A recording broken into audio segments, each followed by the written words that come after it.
Ladies and gentlemen, it has been far too long, but we are back. The Lights Out podcast is back. We had my boy Ant out for a little bit, but now he's back and we're ready to have him right in front of May. We are getting right into May, which is going to be an awesome month for boxing. Perfect time to reflect on April in boxing, and we're just going to have a good time. Welcome back to the Lights Out podcast. Let's get started, man. Let's get started with these April matchups of the month brought to us by Ring Magazine, the Bible of boxing. All right, we got April 4th, Lauren Price defeating Stephanie Pinheiro by decision to retain the Ring WBA, WBC, and IBF welterweight championship. I think I'm just going to go down the list here. Let's just go down the entire matchup list and then we'll kind of dissect the ones that we liked. And then the 5th, the very next day, was the big Deontay Wilder versus Derek Chisora, right? This was the ultimate pay-per-view show for Queensberry and MF Pro and had two legends going at it. Let me just continue. Sorry. Bad habit. And then on that same day, we actually had MVP Women's Boxing 1. All right. MVP Most Valuable Promotions, the promotion that brought us all the Jake Paul fights, is taking a deep dive on women's boxing and showcasing, really monopolizing women's boxing. I don't mean that as a negative thing. I just mean they're becoming the home of women's boxing over there on ESPN. And we had in the co-main, we had Ellie Scottney defeat Maeli Flores Rosquero by decision. She retained the undisputed junior featherweight championship. And then in the main event, we had Caroline Dubois defeat Terry Harper by decision to retain the ring, WBC and WBO lightweight championship. All right. And then we get to the 11th where we get the big Netflix event that we've been waiting for. Netflix kind of made their name in boxing with Jake Paul. Doesn't look like that's going to be the case anymore. It looks like the Ring Magazine is going to feature themselves on Netflix at a high level, just like Canelo versus Crawford did. So this is that first version of that we get in 2026. And it's the return of Tyson Fury, right? Before we get to that main event with Tyson Fury, though, we had the co-main, which is Conor Benn, as he defeated Regis Prograis by decision. We'll talk about Conor Benn soon enough. And in the main event, we had Tyson Fury defeating Arslanbek Makhmudov by decision in his return to the heavyweight division. We also had a WBC bantamweight title eliminator. That same day, we had Tenshin Nasukawa defeating Francisco Estrada by TKO. All right, looking for that WBC bantamweight title. Nasukawa is, and then that same, no, the 17th of April, we had Alicia Baumgardner defeat Bore Machine by decision to retain the Ring, WBA, WBO, and IBF Junior Lightweight Championship. And then Lonnie Daniels defeated Shadeja Green by TKO to become the new WBO, IBF, and of course Ring Magazine's Super Middleweight Championship. Unfortunately, we had two cancellations in this April matchups of the month. On the 18th, we were supposed to have Callum Smith to fight David Morrell for the WBO interim light heavyweight title. That was probably the fight that everyone was talking about. Everyone was saying when we got these matchups of the month, this is going to be the most entertaining fight. And unfortunately, we don't get it. So that's a shame. Still had a lot of entertaining boxing, though. And then, of course, Tony Yoka versus Lawrence Okoli for the WBC silver heavyweight title was supposed to take place on the 25th today, at the time of this recording, and that got canceled as well, unfortunately. So we have two big fights canceled off the April matchups of the month. But nonetheless, we do have a lot to stay entertained with here, and May is just going to be off the charts. I'm most excited to talk about what's ahead. Nonetheless, Ant, what did you think about these matchups of the month? What fights stood out to you? What performances stood out to you? Let us hear it, man. Well, first off, I want to say it feels good to be back. Number one, it feels good to be back on this show.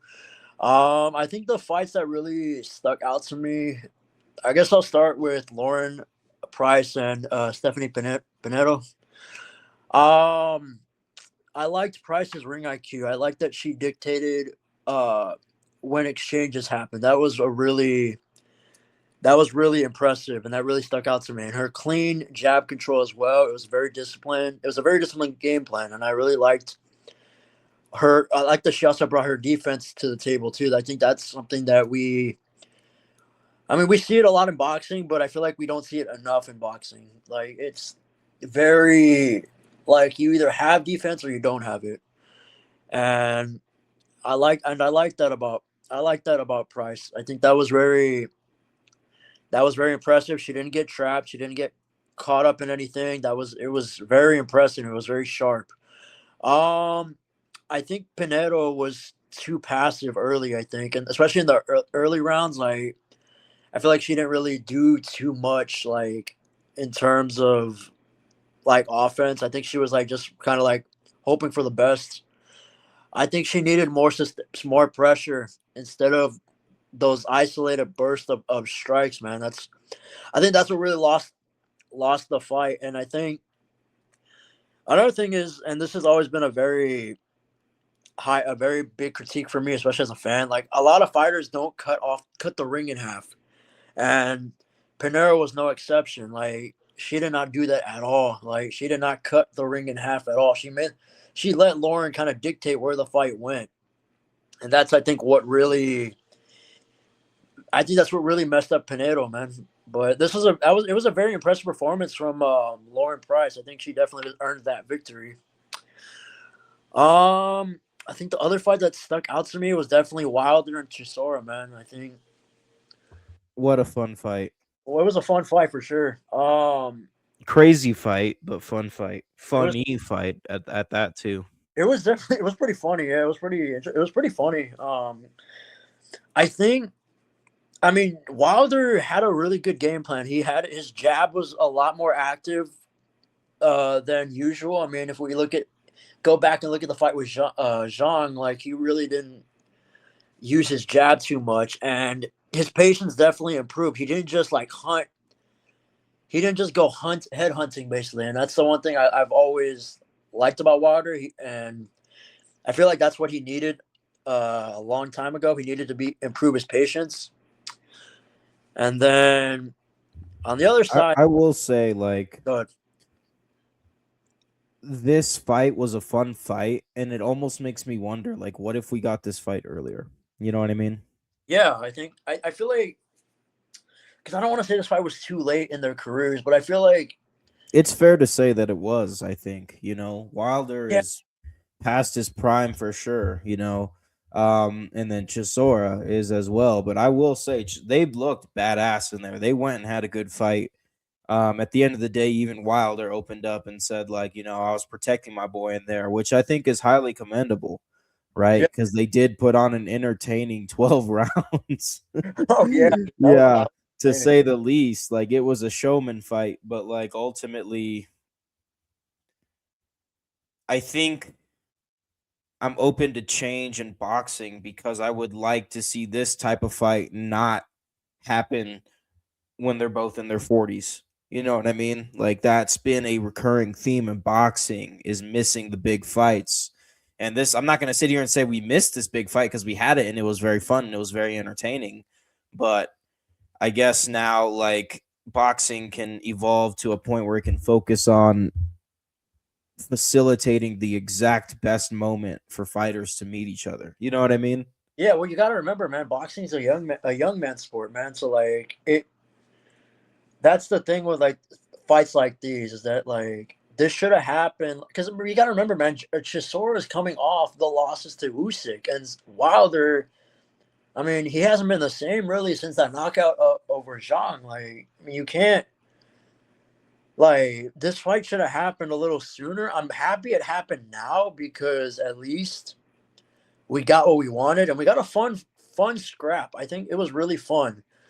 But I think this fight should have happened a little sooner. And I even have it on my notes here too. Like I I, I mean Chisora, hey, he was tough, man. I thought he was gonna go down at some point. I thought he was like, dude, Wilder had him on the ropes, dude. Like he really did, and just couldn't get finish it. But he even said himself he was protecting his boy. So I mean, it makes sense why he didn't go for the knockout. But, Yeah, man. It's just one of those things where I think with competition comes the best possible product, and this is one that they wanted to, pull the trigger on, a fight they wanted to pull the trigger on, and I just am happy that their boxing is kind of coming back together and having these much bigger fights. I think the Tyson Fury return wouldn't have happened if Turkey Al Sheikh did not own Ring Magazine. Was that another one that you had any comments on? The Tyson Fury return or the Conor Ben return as well? I mean, Fury, man, he was very impressed. I thought he looked pretty good. I thought he looked kind of like, I don't want to say like the old Tyson Fury, but he kind of almost like kind of like the old Tyson Fury, I guess is the right way to put it. His defensive timing was perfect. His distance with the feints and he used his reach to his advantage. And he frustrated Makhmudov, man. You could tell. Like I was really, I don't want to say I was disappointed in Makhmudov's performance, but like I thought he'd put up a more better fight. But I mean, then again, I guess it shows the experience level. I think of these two fighters. They're two completely different fighters. I think. They had a fun matchup But though. it was, Like they were hitting the shit out of each other, man, and they were making it competitive. yeah, and they were. I mean, I think Fury looked good. I think Like uh ultimately, man, both like fighters. for what this was, I enjoyed the shit out of it. It I was did. good to see Tyson Fury, and I feel like Makhmudov was a good person to put him in the ring with on his return. It's been a minute, you know what I mean? So Yeah. like this was great. I I mean, enjoyed this. I think this of course divides us and sends us down two paths in 2026. Which fight will come first, we'll find out. But Conor Ben's next fight, I think, will be a Ring Magazine event, especially if they can get him against Ryan Garcia. That's been the big talk. There's always talk about who Garcia is going to fight next, and it always seems to fizzle out, right? But it seems like the WBC is going to make him a mandatory to Ryan Garcia. So we might get Conor Ben, Ryan Garcia for that WBC welterweight title, which is a fun fight. I think I it. hope they're able to do it. And I think, with Turkey Al Sheikh in charge, you got enough money to make this fight happen. Whereas that just wasn't the case in the past. Um, and then, we also got Tyson Fury versus AJ. That's all but confirmed. Yeah, it Right. has. So we got two big fights coming out of Ring Magazine on Netflix in 2026. Looks like.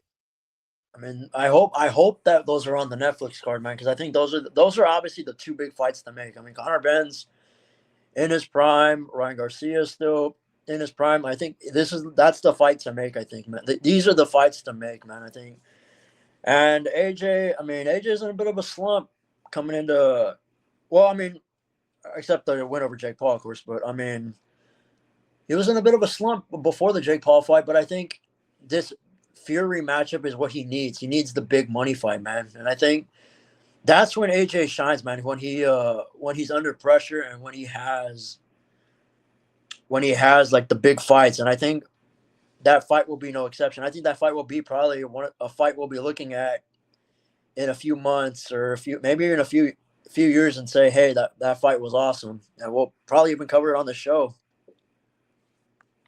Yeah, man. Yeah. These will be some fun fights. Anything else before we get into announcements and we start previewing May? Anything about MVP women's boxing from you? Uh I thought it was a fun scrap. I think it was a real fun scrap. I didn't catch the fight because I was away. But The second card had a gnarly knockout, man. That TKO. I would have to go back. That TKO between Lonnie Daniels and Shadeja Green was huge, man. And I just overall like the boxing was good, from MVP, and it was fantastic through and through on their first two cards. But like, it's just good that we have a fifth home of boxing. Now ESPN is the home of women's boxing, I, I did through hear. MVP. Yeah, I did hear you. I did hear you talk about that, and that really. I mean, ESPN has always had like their share in boxing, but I feel like now they really are the fifth home. Like, I mean, you even said it on the show. You said that ESPN is the fifth home of boxing. I mean, and you aren't wrong, man. I think, especially for women's boxing, man, like they've. That is the premier corner for women's boxing, Oh man. yeah, And yes, we were wondering what ESPN was going to do in the world of boxing since they lost or they decided to not go with Top Rank anymore. Obviously, Top Rank finds a new home that is better for Top Rank, better for DAZN as well, which is freaking awesome. Very underrated thing, Top Rank going to DAZN. And ultimately, ESPN reestablishing itself as the home of women's boxing, and DAZN further strengthifies and further establishes themselves as the home of the current landscape of boxing. Right? They got everything but the PBC, and even the PBC event coming up, which we're, I guess, perfect segue if you're ready to move on. We got the PBC. The next PBC pay-per-view will also be on DAZN Ultimate because it is collaborating with Golden Boy. So you can either watch David Benavidez versus Zurdo Ramirez either on Amazon if you buy it as a pay-per-view, or you can get DAZN Ultimate. Let me tell you, I recommend getting DAZN Ultimate. But this is going to be fun. This is the Cinco de Mayo fight, right? We got David Benavidez moving up to cruiserweight, taking on Zurdo Ramirez for the WBA and WBO Cruiserweight Championship. And this is going to be awesome. In the co-main, right, we got Armando Resendiz defending the WBA super middleweight title against Jaime Munguia. Very excited for that co-main there. And then we got Oscar Duarte on this card, right, taking on Angel Fierro. Isaac Lucero taking on Ismael Flores, and then we actually have Jorge Chavez and Tito Sanchez opening up the main card here. So we got 5 fights here. Badass main event, badass co-main. What are you thinking about this Cinco de Mayo PBC show, man? This is going to be freaking awesome. this is gonna be a hell of a card, man. I think the fights I'm definitely looking forward to are Duarte's fight, of course, Munguia. Let's see how he does, especially after he's got to bounce back from Canelo a little bit, man. I think he kind of did already, but I think he still needs to prove himself a little bit. And then, of course, the main event, Benavidez versus Zurdo, man. I feel like I don't have a horse in this race, man, because I like both of these guys. Like, I am not a betting man by any chance, but this is as 50-50 as it gets because Zurdo's at the top of his game, and so is Benavidez, man. Like, that's the thing about this fight. Yeah, I feel the same way, honestly. I both of these guys are freaking awesome. I'm just excited to see the fight itself. What I do want to see, though, is I want to see the winner of this fight cross paths with Opataya at a certain point. I don't think that'll be the next fight for Opataya. We'll get into that, but I do want to see because whoever wins this fight, right, is like one of the biggest cruiserweights in the world, right? They both are. That's what Yeah. that's why this is a humongous fight. And Opataya, obviously being undefeated, is the guy I want to see in the cruiserweight division, amongst others. But we'll get to that. The argument can be made that Opataya is the man at cruiserweight. I think. I mean, well, Yeah, Zurdo. he is in my mind, but we got to see him face Zurdo for sure if Yeah, Zurdo makes it past Benavidez and vice versa. yeah. I mean, We'll get into that. I think Opataya's got his hands full, but we'll for get sure. into that, and maybe we'll see that fight next year or something. Yeah, and then the very next weekend, man, this is a big heavyweight clash that we've been waiting for, man. We got Fabio Wardley taking on Daniel Dubois for the WBO heavyweight title. Gonna be very fun. You got Jared Anderson and Solomon Dakers in the main event. You got Jack Rafferty versus Ikaw Usman on the main card, and then 2 more main card fights here: Liam Cameron versus Bradley Rea, and Khalil Majid versus Gavin Gwynn. Ultimately, I'm just excited for Wardley versus Dubois. You don't need to have a crazy undercard for Wardley versus Dubois at this point in time. Like, this is what I'm talking about when I mean people should be meeting each other in their prime. I think Wardley and Dubois are kind of at a perfect time to meet each other for this WBO heavyweight title. What are your thoughts, man? I mean, if we really look at if we really dissect this main event, man, this is going to be another. I think this fight will be another fun one, man. Obviously, Wardley's coming off the win over Joseph Parker, which is probably the biggest win of his career, I think. And then, of course, on the other side, you have you have Dubois, obviously the win over AJ, Hergovic, and then you have, of course, Miller, man, the win over Gerald Miller, man. Like, there's so many good. There's like these guys are very impressive, man, and I think to the keys I have for these two, man, I think they have to like fight. What Dubois has, man, is very he's a very good power puncher, and I think if he can use that to his advantage, I think Wardley's going to be in for a long night. But I think his weakness is that he mentally folds under pressure, and that's the biggest thing for him. So I think if Wardley can exploit that, I think he can probably get the win over Dubois. But we'll really have to wait and see. Yeah, man. There's some really good fights. I think the way Dubois wins, I think, is he has to knock him out within the first 5 rounds. But on the other side, for Wardley, he has to survive that early danger, and he has to drag Dubois into the deep rounds. And if he can break him, man, both physically and mentally, then I think Wardley pretty much has the fight won. But I mean, we'll have to really wait and see. I mean, this is gonna be a really interesting fight for what it is. Yeah, man. It's all kind of coming together, right? Because ultimately, this is the fight that determines who Usyk faces next, right? We'll talk about Usyk in a minute. He's got a fight this month in May, or this upcoming month in May. Usyk's got a fight, so we'll definitely get to that in a second.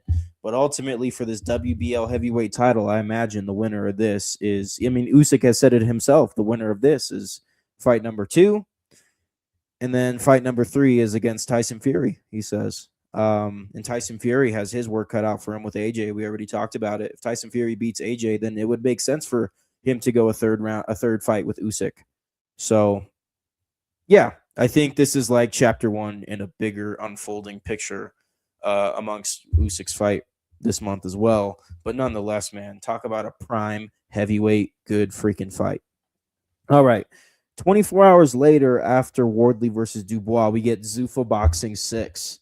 And that's going to be a fun card here because we actually have a returning, I guess, main card boxer in each main card fight. So we start Zuffa 6's main card with Misal Rodriguez taking on another undefeated boxer, Andreas Katstorakis, in a middleweight bout. I'm excited to see Misal back. Are you excited to see Rodriguez back? You think he's got this fight in the bag? This is a challenging fight for him, man. Oh yeah, dude. This is a really challenging fight for him, but I think that's the thing that we like about him is he's not afraid to take the challenges, man. I like that about him is that he's not afraid to back down from the pressure, and I think this card just looks stacked from top to bottom. Yeah, I kind of like how the opening fight and the co-main are like, this is a guy that we want to invest in, and we're putting a pretty big challenge in front of him. They put a pretty big challenge in front of Misal to start off Zuffa 6. And then in the co-main, they have Julian Rodriguez returning to take on James Pereira, who is another undefeated fighter. This is going to be a fantastic welterweight fight. You got guys like Conor Benn signed to Zuffa Boxing at this point. You imagine he's going to fight for the Zuffa welterweight title eventually when they get there. And you imagine Julian Rodriguez, if he gets through this big challenge that the promotion has put in front of him, will probably, scrap it up with Conor Benn one day. We definitely have a lot has to happen for us to get there. But we're getting there, man. We're trying to invest. I see Zuffa trying to invest in Misal. I see Zuffa trying to invest in Julian Rodriguez. And I think these are two fantastic middleweight and welterweight, respectively, boxers to invest into.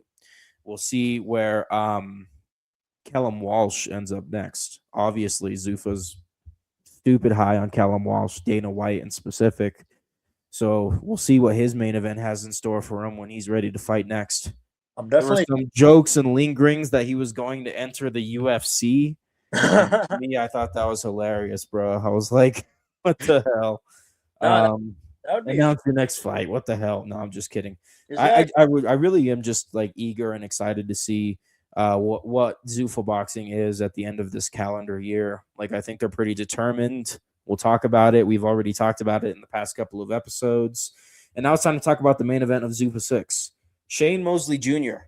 taking on Serhii Bohachuk. Serhii Bohachuk fought in the co-main of Zuffa 2. And he fought a scrappy middleweight bout that he slipped away with barely. And now he's got his main event against Shane Mosley Jr., who's coming into Zuffa, who's a solid name to pick up to announce a fight with Serhii Bohachuk. What do you think of this main event, man? What do you think? Well, I did want to say something about Julian Rodriguez, man, real quick, if you don't mind. I'm just excited to see him fight, man. Rodriguez, I'm excited to see Masao fight, but yeah, Rodriguez is awesome. That's all I really wanted to say, man. I just want to say that. I'm so excited to see Masao and Rodriguez. Yeah, but let's dive into this main event, man. All right, so Shane Mosley, man, let's go. He's got that. If you ever seen Shane Mosley Jr. fight, man, he's got that clean jab and he's very good at distance, and he has a very high ring IQ, of course, and his defense is really good as well. But the issue is that he's fought. His wins are against some solid gatekeepers, and they're all very controlled and they're very decision based. But his losses have, and this is a very reoccurring pattern for him. He's always struggled when the pressure is just too much, or like he becomes physically overwhelmed. That's the one thing that, if you've ever seen a Shane Mosley Jr. fight, you'll notice you'll notice every fight that if he struggles with the pressure, he's gonna lose. I think my 3 keys to victory for Shane is he's got to keep Bohachuk at range. You got to win early. You got to win early rounds with your jab control, and you got to win with your punches as well. And you have to avoid exchanges at the mid range, absolutely, because that's a huge weakness from him, and that's a huge flaw that he has. On the other side, Bohachuk, man, he's a very pressure. He's a swarmer, bro. I think that's the best way to describe him. He's a swarmer. He's a swarmer, dude. He has volume. He swarms at you, man, and that's the thing. And has a strong KO ratio too. I mean, the only time he's ever lost is when he got outboxed or slowed down. But besides that, he's just been on a tear. And dude, let me tell you, like each of these fights on the Zuffa 6 main card is gonna be scraps. Oh yeah, there's gonna be a lot of scrapping. Like this ain't gonna be points. This is gonna be scraps. And again, that's why I'm chilling with Zuffa. I like it. You know, I'm chilling with all the world of boxing, right? You got to. But, you know, I like Zuffa as a little NXT or Ring of Honor, as we've been calling it. It's just going to be purely scraps, bro. And, you know, we got returning fighters, man. We got returning fighters. And when you have returning fighters, you start to establish contenders, true contenders. And that's what we're doing here, is we're establishing some real contenders. Do I think Zuffa 5 established, like, a lot of contenders? A little bit in the lightweight division. I know the lightweight division is in a solid place with Valenzuela a part of it as well. But obviously, you know, you think about Zuffa 5 compared to all the other cards, it was the boring one. And then we're getting back to form here with some returning fighters, which is cool. Yeah, I mean, I agree with you. The only real thing I had to say about Bohachuk, man, I'm going to segue back to my keys to victory here. Cut off the ring early. That's the one thing you have to do. And you have to force pressure on Shane Mosley. Absolutely.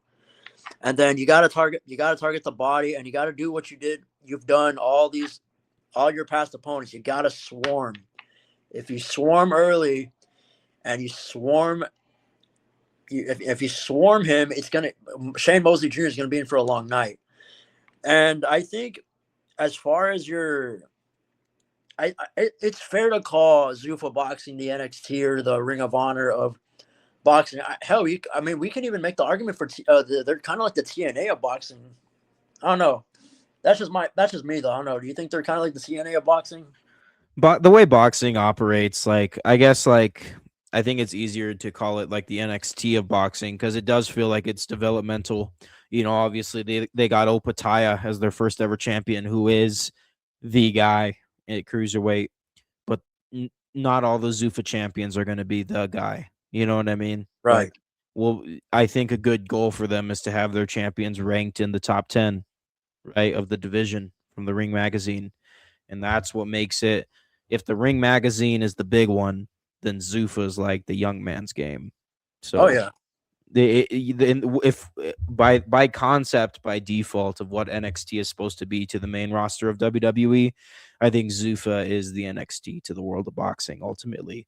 And I think the vision between Turkey and TKO is establish stars in Zuffa, have them fight on Ring Magazine cards on Netflix or pay-per-views, because Ring does pay-per-views as well, either or.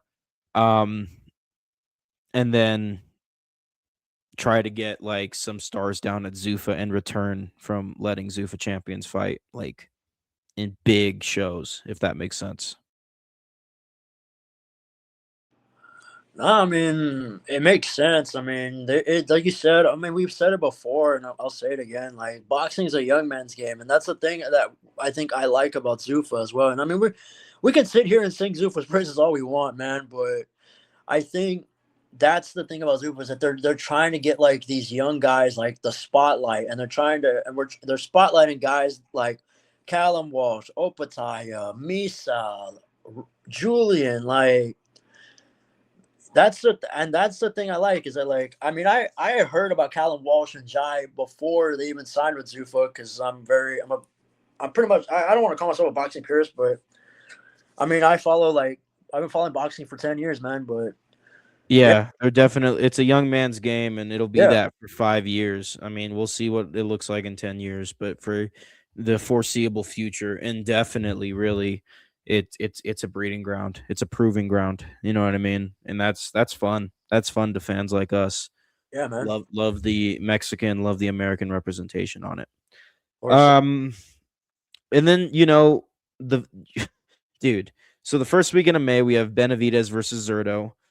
The weekend after that we have Wardley versus Dubois as well as Zuffa 6, and then the weekend after that we have Ronda Rousey versus Gina Carano in Most Valuable Promotions first ever MMA bout.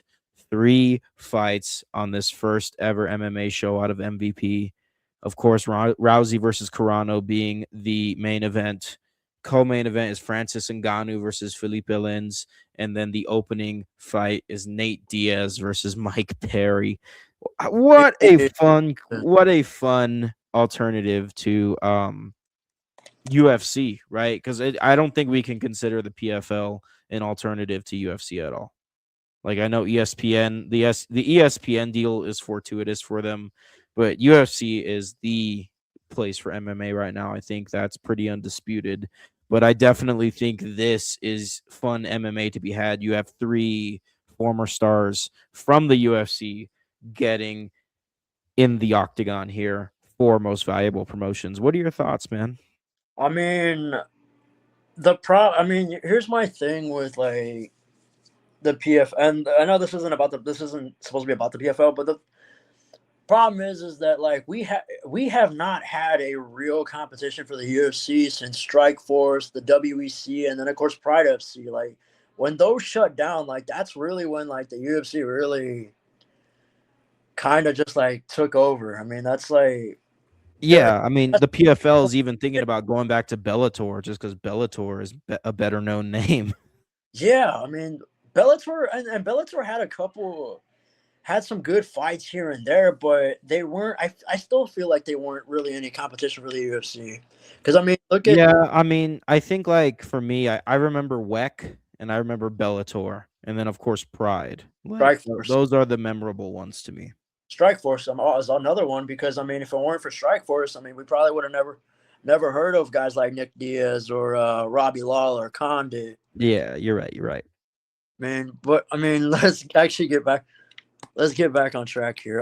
Main event's gonna be interesting, man. I think this is a dream fight almost for a lot of fans, man, because this is one of those what if. This has always been one of the what if fights because obviously Gina Carano, pioneer of the sport, her prime was in the she was one of like the very first female MMA fighters. I mean, from 2006 to 2009.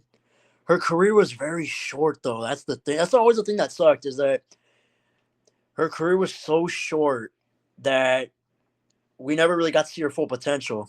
But I think, and then of course you have Ronda Rousey. I mean, obviously we can make an argument for probably one of the greatest women's fighters of all time, behind Amanda Nunes, of course. I think this is a really interesting fight. I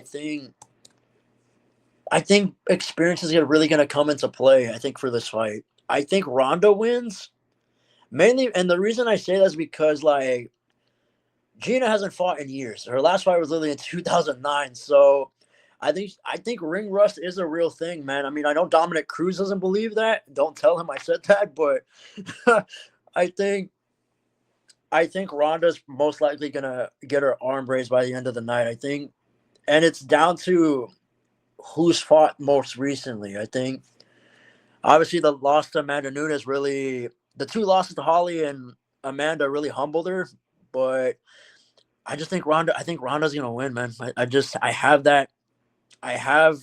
that feeling, I guess.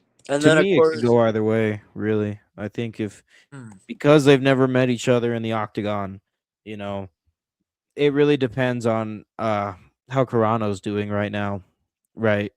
right. But it's gonna be fun, dude, and I'm happy to see Nate Diaz getting back in the octagon. That's fun, Nate right? Diaz, Yeah, love, man. love. Francis Ngannou, always a pleasure. He's a crazy dude. So yeah, I love this card. I'm very excited for this card. I'm probably more excited for this card than I was the last UFC main card, UFC numbered event. Yeah, So I think as soon as this card got announced, I was like, okay, we're actually doing something good here. And then when you look at the recent UFC card, I mean, like there were some good fights here and there, but I think this. I don't even want to make any early predictions because I don't want to curse this card either. But I think this is gonna be a really good card. I mean, I think the fight I'm most looking forward to is definitely Diaz and Perry, man. Those two, like, you think of violence personified, you think of Nate Diaz, and you think of Mike Perry, man. Like, there's gonna be blood. There's gonna be somebody's gonna get dropped. I think, dude, no doubt. And I'm gonna go on a limb, man. I'm taking my boy. I'm taking the Stockton 209. I'm taking my boy Nate Diaz. all right. And I'm taking Ngannou as well. I don't know in terms of the main event, yeah, I'll take Rousey just for fun, but I really do think Gina has a fighting chance in here. I think like the whole like fighting chance concept is a little more common in boxing than it is in MMA, but I think this is like a fighting chance that's equivalent to a boxing fight between Rousey and Carano. I think they're going to have a good scrap and it's going to be a good time. And then the next weekend, we're eating every weekend of May. And then the next weekend, we have Glory and Giza as Alexander Usyk defends the WBC heavyweight title against the kickboxing world champion Rico Verhoeven in the main event. And then I'll run down the card here and hand it off to you. In the co-main, we have Hamza Shiraz taking on Elem Bijik for the vacant WBO super middleweight title. And then we have Shakram Giasov taking on Jack Catterall for the vacant WBA welterweight title. Frank Sanchez versus Richard Torres Jr. It's a heavyweight eliminator, if I'm not mistaken. IBF heavyweight, if I'm not mistaken. This was actually meant to take place in the co-main for the PBC's first pay-per-view of the year. And then we got the opening bout being Mizuki Haruta versus Mai Solomon for the ring and WBO Junior Bantamweight Championship. So it looks like every fight on the main card here is a title fight, if not an eliminator fight. And then, of course, Usyk versus Rico. It's just going to showcase some good stars of boxing. This Gloria and Giza card really is a super card now that I'm looking at it, to be honest. I think it's just hard to not be excited for solely Usyk because Usyk is the guy, right? He's the lineal champion. Um, so what are your thoughts, man? Are you excited for Glory and Giza? Oh yeah, I mean, when you go back into the history of boxing, it's all coming full circle, man. This whole, I mean, boxing kind of almost was pretty much started in Egypt, man. I mean, and this, I like that they're finally doing a card in Egypt, man. I think it makes sense. It's gonna be a fun time, and then of course you got the main event, man. Usyk and Rico. Rico is more of a kickboxer. I just looked him up right now, and this is Yeah. actually a boxing debut. So, I mean, what a way to make your debut! I think, man, to fight against Usyk. I think Usyk's going. I mean, there's no doubt Usyk's winning. I mean, this is pretty much a. I don't want to say a warm up fight because that sounds disrespectful, but it almost feels like one. Usyk, there's no. Yeah, and it was one for Fury as well, Yeah. Magmadov. It's like these are formidable guys. Put it this way. Would it be better if Usyk was fighting like Kabayel or something? Yes. Does Usyk has he earned a fight like this, having a fun fight against the kickboxing heavyweight champion? I mean, that's an interesting concept and a fun time, right? So it really is a fun fight. The main event. Every other fight is either crowning a champion, or an eliminator, or in the case of Haruta, defending a championship. Um, so it's a fun fight. I think the one we're obviously waiting for next is Usyk. Obviously, if he makes it past Verhoeven, probably will. Um, Against either Dubois or Fabio Wardley. I think that's the big fight of 2026 for Usyk, and this is just a fun appearance. And I'm honestly just as excited for the undercard as I am the main event. Yeah, and I feel like we don't need the third Fury fight. I know the reason why they might want to do it because like give us another big fight, but I feel like you don't need. I feel like that rivalry's been settled already. I think Usyk's already got him twice, so I don't think you need a third fight. I mean, I My mind goes like this. If Fury beats AJ, fine. If AJ beats Fury, either go AJ or go somebody else, like a top 3 in the heavyweight division. You know uh, what I mean? yeah, yeah, yeah. I mean, I agree with you. I think that's how it should be. I mean, I just think that I still stand by that, but I think that Usyk and Fury is kind of a done thing. I mean, it's kind of like the because I don't even want to say it was like the Canelo and Triple G because that one was controversial in itself. But this rivalry is beyond one sided. Like Usyk has Fury's number at this point, so I feel like Dude, I feel like Fury's here to fight Usyk, and the only reason he returned is because Usyk said he would fight him. Usyk sounds pretty cemented in fighting Fury in his third and last fight, either at the end of this year or at the top of next year. Probably the top of next year. if I'd if that imagine at least. if that fight happens, I would say I think Usyk gets it done again. I think they both set off into the sunset. I think that's the best, and that's the only thing I can like. The only positive I can put on this is that if this is their like final fight. Yeah, yeah. I think AJ sticks around. I think Kabayel sticks around. Moses Itama rises.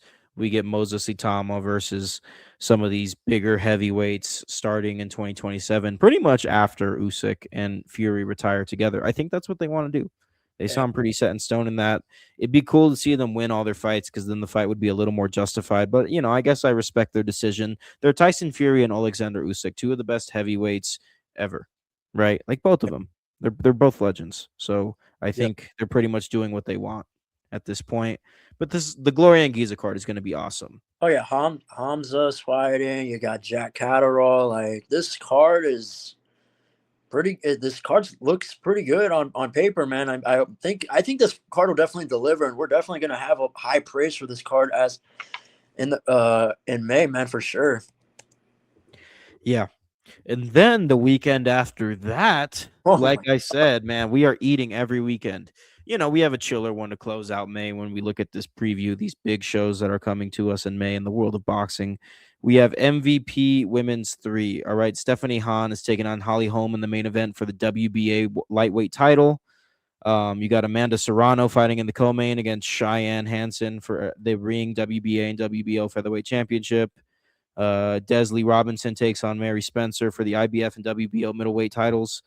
And then Lourdes Juarez takes on Yocasta Valle for the WBC junior flyweight title as well. 4 big fights here. And that's a testament to the potential that MVP like they can do with women's boxing.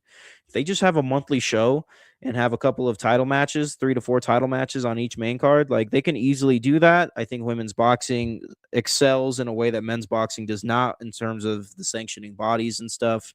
MVP sees an opportunity here to capitalize and just bring entertaining women's boxing exclusively, and I love it. Honestly, I love it. I think that's a good way to showcase women's boxing is through MVP on ESPN, and I love that we're getting started here. It's we had Zuffa start in January, and now we have MVP women's boxing and their numbered shows on ESPN. I'm very excited for that. Before we get out of here, go ahead. No, I just want to just comment on the main event real quick, and then I'll throw it back to you. I think this fight's going to be really interesting because obviously Holly Holm's coming back to the ring. Obviously after a pretty legendary UFC career, man. I think this fight will definitely be really interesting. Obviously, this is it's technician versus technician, so it's going to be a really fun fight.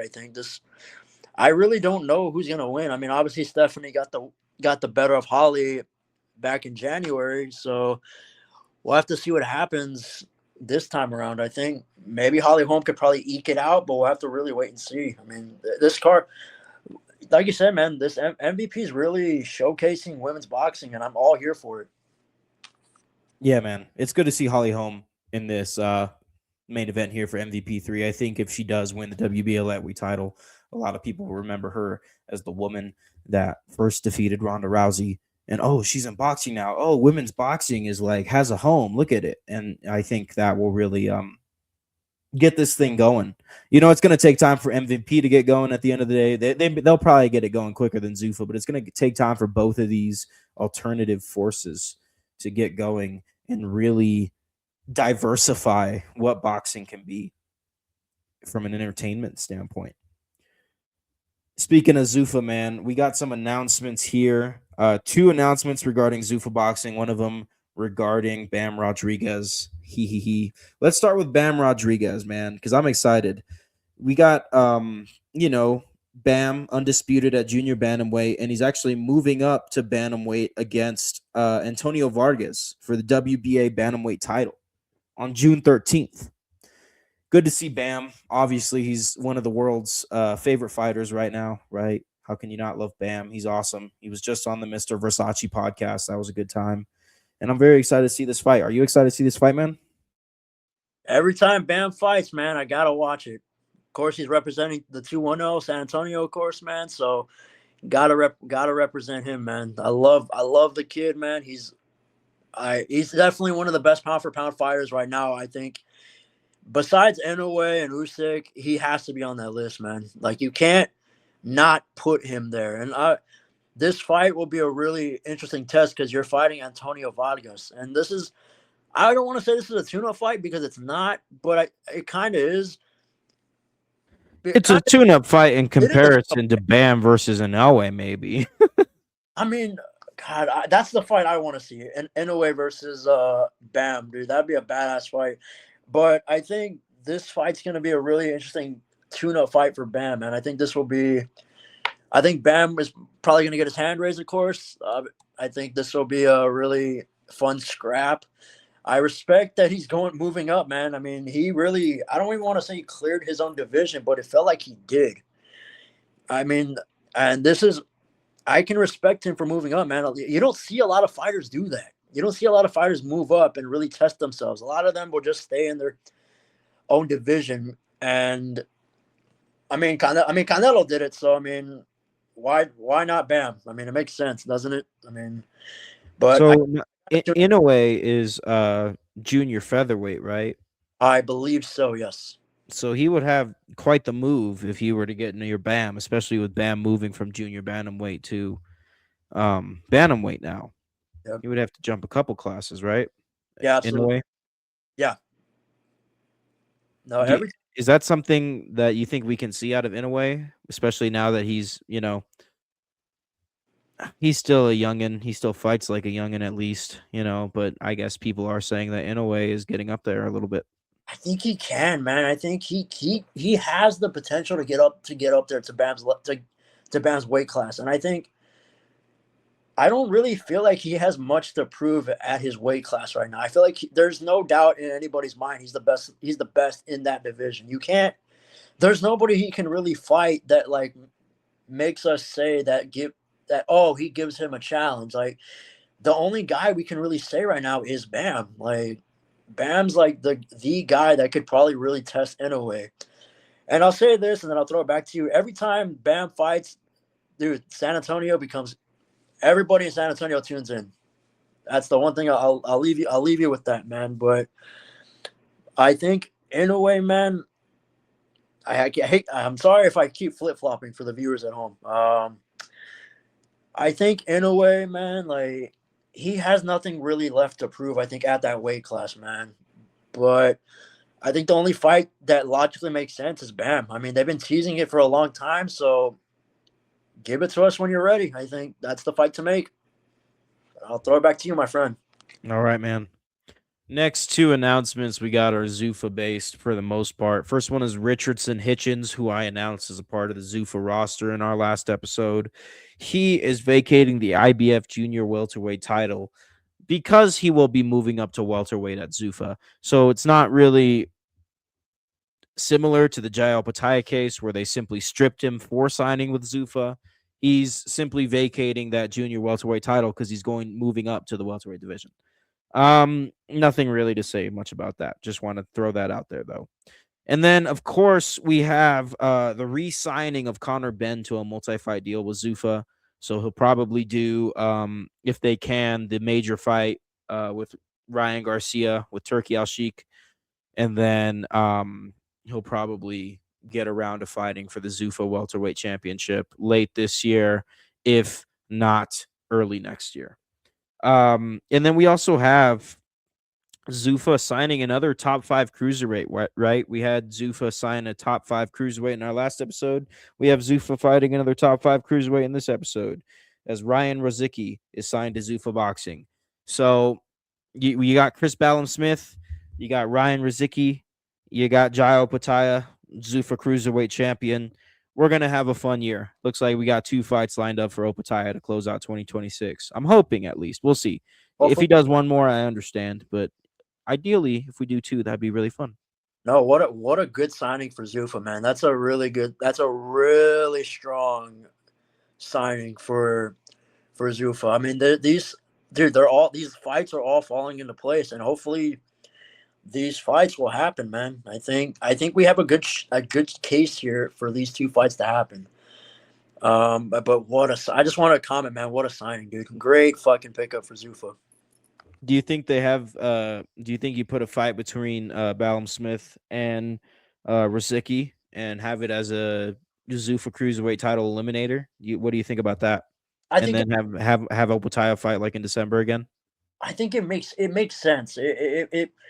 It makes sense for them to do that. I think you have. I feel like you have to. I think because I mean, Opetaia, does he have really?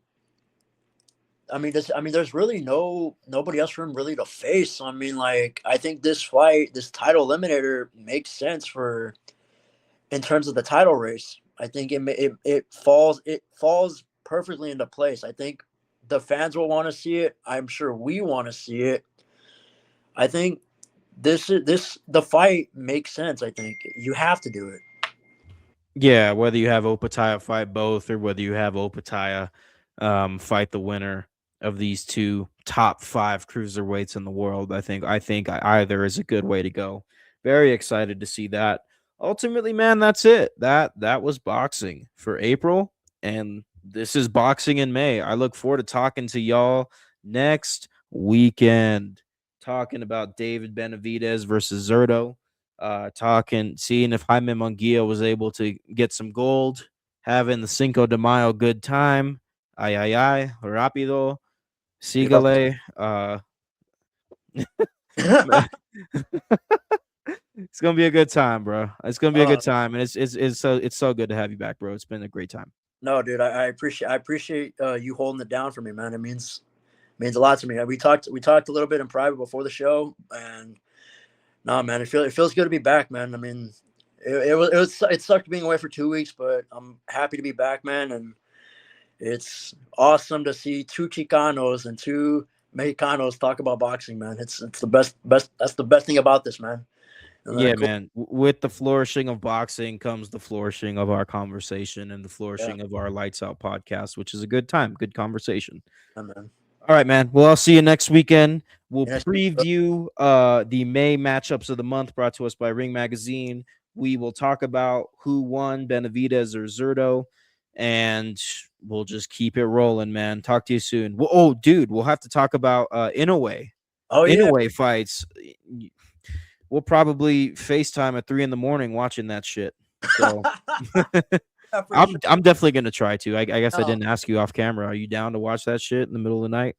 I mean, I'll try to, man. I mean, I'll probably have to take a couple energy drinks or something. But I mean, if I'm not mistaken, it's like I think the main event ring walks are like at 4.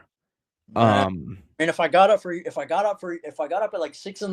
to watch fucking the Korean zombie fight at like 5 a.m, I'm pretty sure I can do this one. So it's worth it for Inoue. And this is a big Nakatani's a huge opponent for Inoue. Like they're doing the Tokyo Dome for a reason. This is gonna be a great celebration of what Inoue was able to do for Japanese boxing. And the Tokyo Dome is an iconic stadium that we adore because of Wrestle Kingdom, of course, New Japan Pro Wrestling, and other things, right? The Tokyo Dome is the freaking Tokyo Dome. Baseball also takes place in the Tokyo Dome. Anywho, we'll talk to you guys later, man. Peace out. Stay happy. See ya.